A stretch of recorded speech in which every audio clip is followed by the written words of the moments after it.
समय की बात है।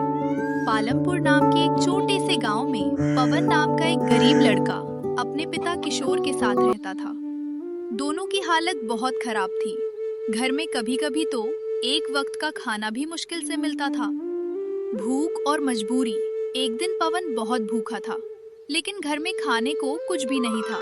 वो बाजार के पास बैठा और खाने की दुकान के सामने लगे पोस्टर को देखने लगा। काश ये तस्वीरों वाला खाना सच में बाहर आ जाता। तभी दुकान वाला गुस्से में आया।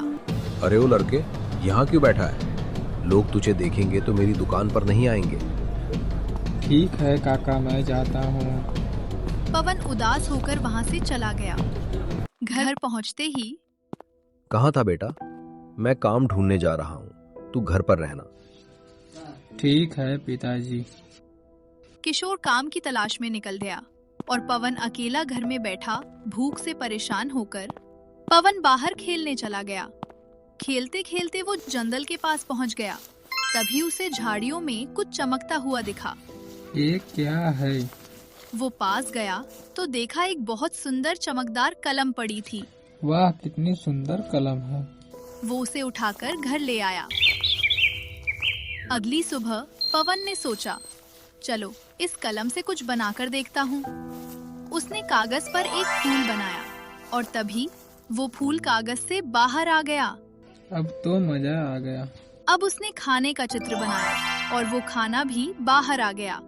वो पेट भरकर खाना खाता है और अपने पिता के लिए भी खाना बना देता है। शाम को जब किशोर घर आया, ये खाना कहाँ से राशन?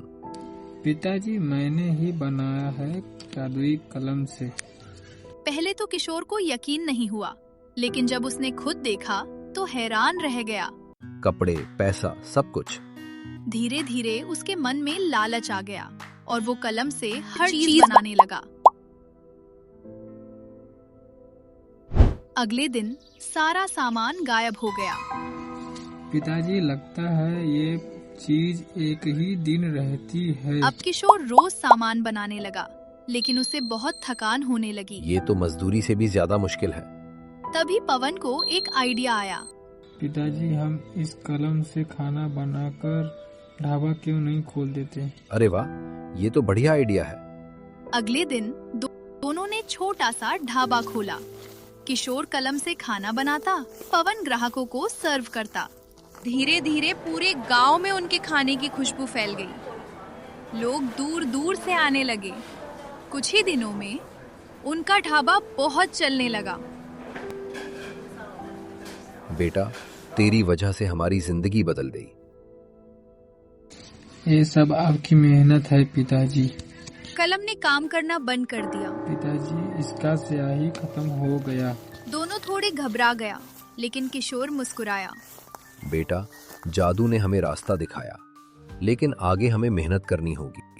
अब दोनों खुद खाना बनाने लगे। धीरे धीरे उनका ढाबा और भी फेमस हो गया। एक दिन एक भूखा भिखारी आया। भिखारी, बेटा, 2 दिन से कुछ नहीं खाया। पवन ने पहले मना किया, अरे वो भिखारी, आगे जाओ। लेकिन किशोर ने उसे खाना खिलाया।